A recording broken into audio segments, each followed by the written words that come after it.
Welcome to NTD News. I'm Jasmina Davis. Here are today's top stories. Both President Trump and Joe Biden gave their final appeals to voters at campaign rallies over the weekend. It was a last pitch to remaining voters ahead of tomorrow's presidential election. A new report compares the presidential candidates' virus response plans. It says Biden's proposal would cost several times more than Trump's plan. Florida officials uncover a plot to falsely register dozens of the deceased on the voter roll.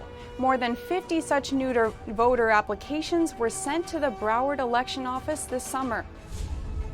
And one of four reporters visits Georgia to hear from small business owners and see how the two presidential candidates' policies on opening the economy might affect their votes.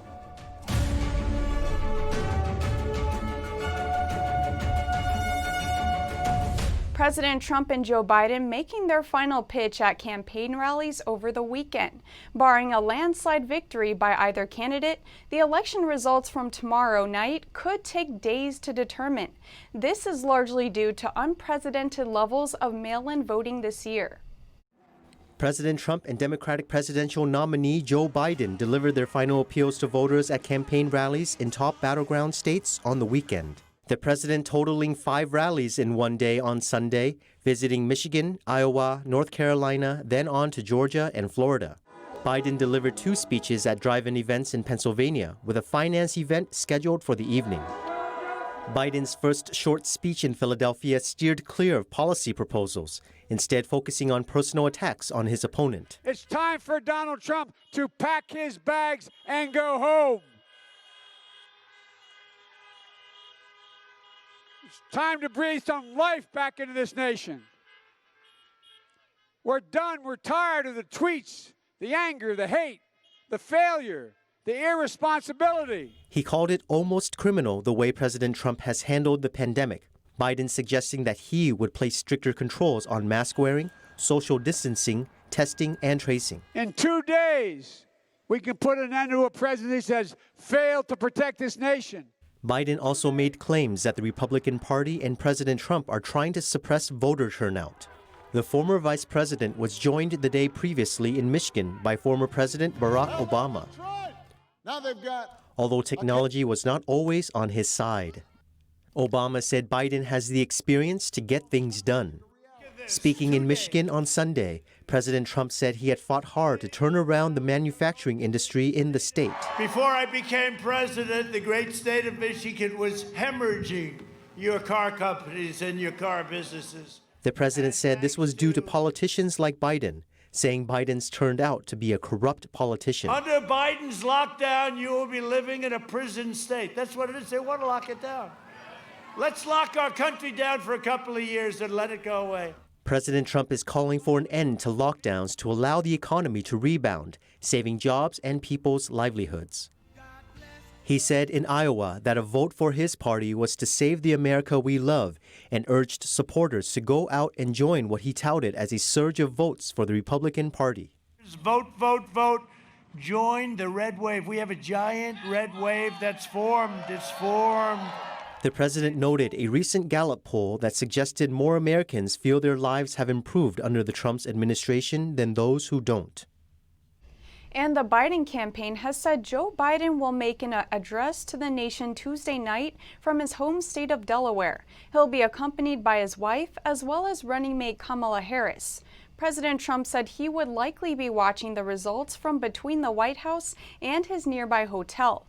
A recent move by Washington's mayor limits the number of attendees to the hotel to 50, leading the president to consider using the White House instead. And the FBI confirmed Sunday it's investigating Trump supporters accused of harassing a Biden campaign bus. A group of cars flying Trump flags appeared to surround the bus on a Texas highway last Friday. The Biden campaign canceled at least 2 events in the state because of it. President Trump shared a video of it on Twitter Saturday with the caption, "I love Texas." The Biden campaign says the vehicles surrounded their bus on I-35 and tried to run it off the road. FBI San Antonio says they are aware of the incident and investigating. No further information is available at this time. Joe Biden's son Hunter Biden has been in the news a lot recently with his alleged laptop, and then a former business associate coming forward about his foreign business dealings. Many are calling it an October surprise to damage Biden's chance for the presidency. But to one researcher, this is all old news. One researcher says Hunter Biden's business associates viewed him as a pipeline to the Obama-Biden administration. Seamus Bruner from the Government Accountability Institute had exclusive access to emails from one of Hunter Biden's former business associates, Bevan Cooney. He's now in prison for fraud. Breitbart published one of the emails last month. It was sent from Biden business associate Jason Galanis in late 2014. It said, "I wanted to focus on the other currency we're bringing to the table, direct administration pipeline." And we found that, these deals were a huge priority. The Burisma deal, the Ukraine deal, the China deal with Bohai Harvest. They're talked about extensively, and every time that they close the deal, Hunter Biden's business associates are celebrating. Bruner says many of these stories about the Biden family's foreign business dealings were released back in 2018 in a book called Secret Empires, before Joe Biden ever ran for president. We kind of just followed the money. We looked at these deals and we got some tips that Hunter Biden and other Biden relatives, there's actually 5 Biden relatives who have been working these deals that basically leverage the Biden family name, and it's all while Joe Biden is vice president. Bruner says although most of the recent materials emerged before the November election, this isn't an election issue. He says the Hunter Biden materials can be authenticated and that more and more of Hunter Biden's former business associates are coming forward. Florida officials have uncovered a scheme to register dozens of dead people through mail-in applications. A person from Columbia, South Carolina, submitted more than 50 new voter applications to the Broward election office in July. Staff there were suspicious after 19 of the envelopes featured the same handwriting. An election spokesman told CBS Miami that most of the people named in the applications were deceased. The applicants were listed as Democrats. The election official told local media, the South Florida Sun-Sentinel, that the scammer was trying to take advantage of the lag time between when a voter dies and elections officials are notified. The federal government is expected to pass more stimulus after the election, no matter who wins the presidency. A new report compares the cost of the candidates' virus response plans. Here's what it found. A new report shows that Democratic nominee Joe Biden's virus response plan costs 5 times more than President Trump's plan. The report is based on data from their campaign websites, social media, or directly from the candidates themselves. Trump's base plan would cost about $650 billion. Biden's base plan would cost just over $3 trillion. That's about 5 times more. The plans don't include the amounts from recent stimulus negotiations. The paper lists 5 specific policy proposals in Trump's plan. It includes forgiving deferred payroll taxes, a second round of stimulus checks, and extending PPP loans. Biden's plan is similar to proposals made by House Democrats. The paper lists 15 specific proposals. The biggest costs under his central plan would go to extending expanded unemployment insurance, funding to state and local governments, and another round of stimulus checks. The report says that over the past year, debt has grown from 80% of the economy to about 100%. It says Trump's plan could increase debt to 127% of GDP in 2030. Under Biden's plan, debt could increase to 137% of GDP in 2030. President Trump has signed an executive order to protect fracking. He made the announcement over the weekend at a rally in Pennsylvania. But today I signed an order just now on the plane, to strongly protect your state's energy and fracking industry. I just signed it. We have an order so that people cannot play with your fracking industry. Fracking for natural gas is a major source of jobs in western Pennsylvania. It puts Democratic nominee Joe Biden on the defensive. The former vice president previously made comments about potentially limiting or ending the practice. Biden denies intending to ban fracking if he wins the White House. Coming up, hear from small business owners from the Peach State. They tell us how Trump and Biden's different approaches to shutdowns and economic recovery will affect their vote. and a surprisingly large-scale pro-Trump event in Beverly Hills, California. We talked to some supporters to see why they are voting for the president this year. That and more after the break.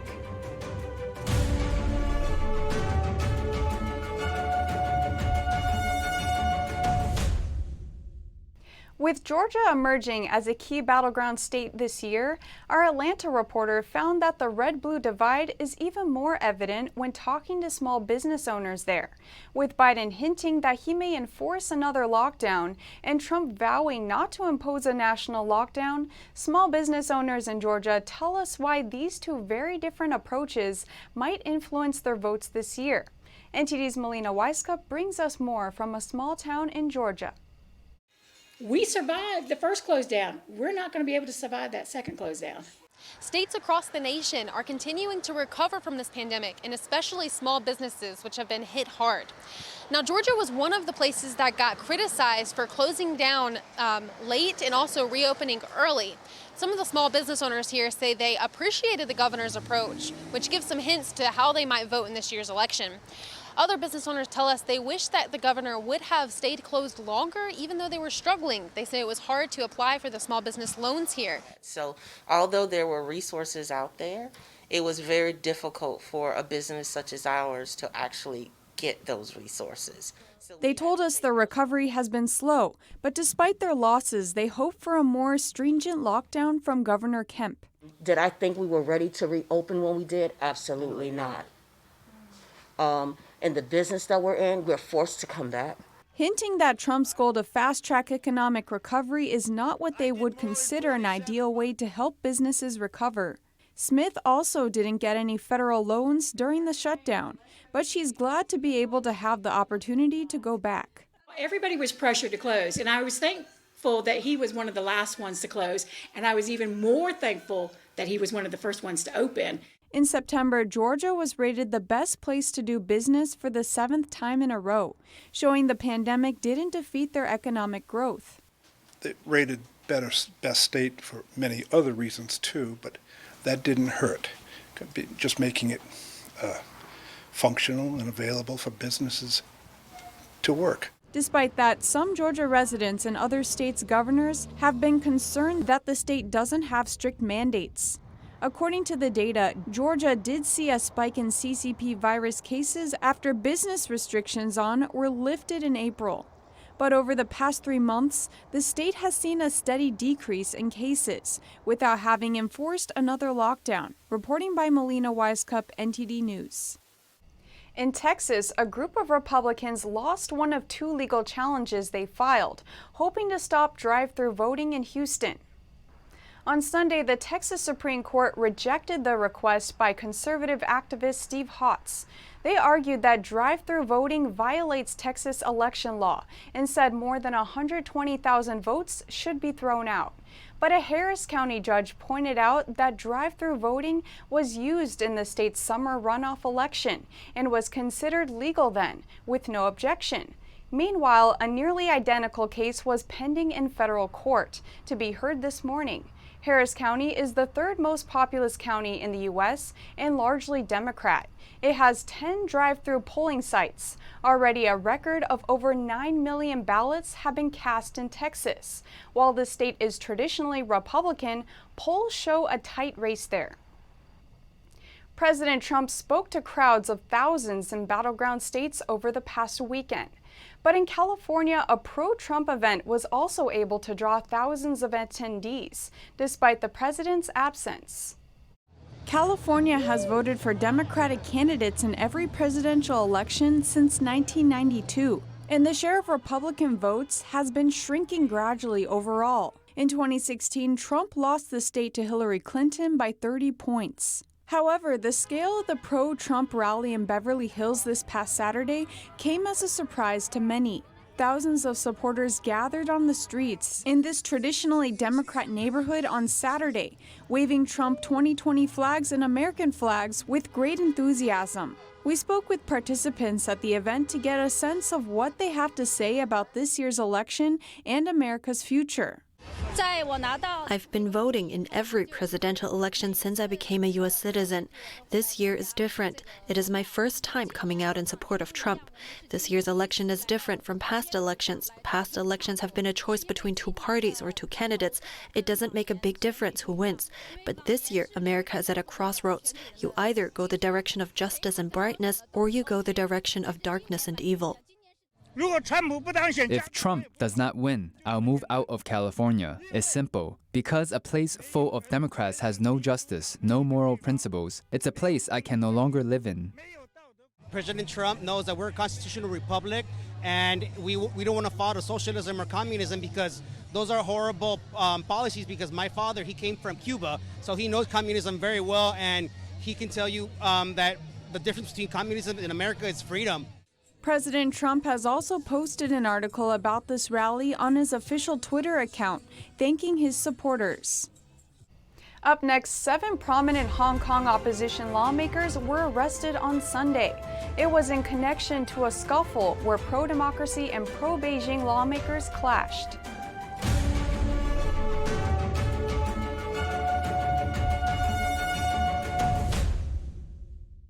Yesterday, Hong Kong's pro-democracy camp criticized the region's government for the arrest of opposition lawmakers. 7 prominent Hong Kong opposition lawmakers, both current and former, were arrested on Sunday. It was in connection with a May 8th scuffle when pro-democracy and pro-Beijing lawmakers clashed in the Legislative Council. 4 of the arrested are current lawmakers. The pro-democracy camp said they strongly condemned the totalitarian and indiscriminate arrests. They also demanded their immediate and unconditional release. The 7 are due to appear in court on November 5th. According to the order, if found guilty, they could face up to 12 months in prison. Rescue efforts continue in Turkey. Officials say they rescued one little girl earlier today. She survived for nearly 3 days buried under rubble. 65 hours. That's how long 3-year-old Elif Perinçek had been trapped under rubble before she was rescued on Monday. She's one of the many victims from Friday's earthquake in Turkey who are still being pulled out from under collapsed buildings. 20 residential buildings were destroyed in the Turkish city of Izmir when the magnitude 6.9 earthquake hit the Aegean Sea. Elif's 2 sisters and brothers were rescued along with their mother on Saturday, but one of the children subsequently died. The death toll from Friday's disaster has risen to 81, which includes 2 teenagers who died on the Greek island of Samos.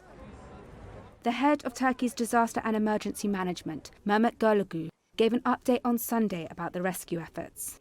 Currently in 6 different sites, we are running our search and rescue activities in 8 blocks, 8 buildings. Until now we rescued more than 100 people from the buildings alive. He's advised people not to return to their homes until safety assessments have been done. A tent village with 13,000 beds has been erected to shelter hundreds of people. Turkey is prone to earthquakes, but this has been the worst such disaster to hit the country in almost a decade. Coming up, a scarecrow in a small Delaware town is urging residents to go out and vote. According to local tradition, political candidates would literally bury a hatchet following an election.